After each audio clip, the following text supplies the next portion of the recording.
তিনি একজন ভাগ্যবতী মহিলা এবং তিনি একজন সফল মহিলা। জীবনের প্রতিটা ক্ষেত্রেই তিনি সফলতা পেয়েছেন। আমি শুধু একটা কথাই বলবো,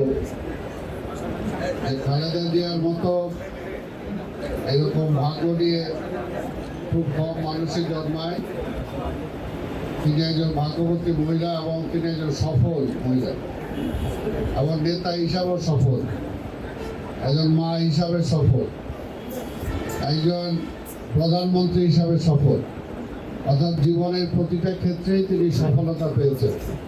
এরকম পরিবার আর খুঁজে পাওয়া যাবে যার স্বামী ছিল এই দেশের রাষ্ট্রপতি, তিনি ছিলেন বাংলাদেশের প্রধানমন্ত্রী, আবার ইনশাআল্লাহ তার সন্তান হবে বাংলাদেশের প্রধানমন্ত্রী। এবং সফলতার সাথে এই দেশে তার স্বামী একসময় দেশের স্বাধীনতা ঘোষণা দিয়েছে, দুঃসময় এই দেশের দায়িত্ব নিয়েছে, এই দেশে গণতন্ত্র ফিরিয়ে দিয়েছে। আবার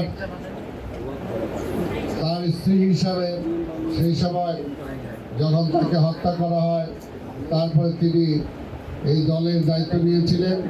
দলের দায়িত্ব নেওয়ার পরে মানুষের জন্য গণতন্ত্র ফিরে আনার জন্য তিনি দীর্ঘ 9 বছর অবিরাম সংগ্রাম করেছেন এবং সংগ্রামের মধ্য দিয়ে তিনি আপসীর নেত্রী হয়েছিলেন। এবং তার সুবাদে এই দেশের মানুষ বাংলাদেশের যে কোনো জায়গা থেকে তিনি নির্বাচন করেছেন, ইতিহাসে নাই তিনি কোনো জায়গা থেকে পরাজয় বরণ করেছেন, তিনি সব জায়গা থেকে জয়লাভ করেছেন। তাই আজকে এমন একটা মানুষের জন্য আমরা এখানে হাত তুলে দোয়া করব, আল্লাহ যাতে তাকে ব্যস্ত রিসিভ করে।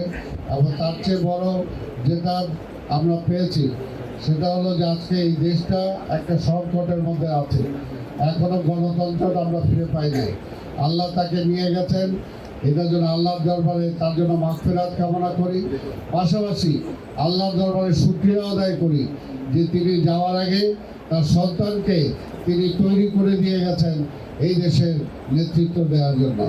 এবং এই দেশের মানুষ তারেক রহমানকে গ্রহণ করেছে, যেটা আপনারা শুনলেন এইমাত্র, যে তিনি যখন বাংলাদেশে আসেন লক্ষ লক্ষ কোটি মানুষ সেখানে সমবেত হয়ে তাকে স্বাগত জানিয়েছে।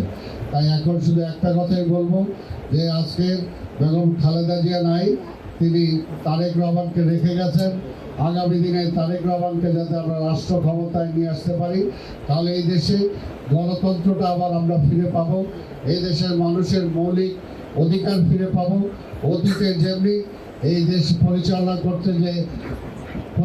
করতে যে আমাদের সাবেক রাষ্ট্রপতি আমাদের জিয়াউর রহমান সাহেব যেভাবে দেশ পরিচালনা করেছেন, মানুষের প্রতিটা জিনিস মানুষের দ্বার গোড়ায় পৌঁছে দিয়েছিলেন, ঠিক তেমনিভাবে বেগম খালেদা জিয়া যেমনিভাবে মানুষের দ্বার গোড়ায় পৌঁছে গিয়েছিলেন এবং মানুষের ভালোবাসা নিয়ে এই দেশটা পরিচালনা করেছেন। আল্লাহর দরবারে আমরা এটাও দোয়া করব যে তাদের সুযোগ্য সন্তান তারেক রহমানও যাতে একইভাবে এই দেশের মানুষের মন জয় করে এই দেশের মানুষের মনিকোঠায় পৌঁছে এই দেশের জনগণের নেতৃত্ব দিয়ে জনগণের যে অভাব, জনগণের যে অভিযোগ, সেগুলো যাতে তিনি পূরণ করতে পারেন, সেটা যেন আল্লাহ তাআলার কাছে আমরা দোয়া করব।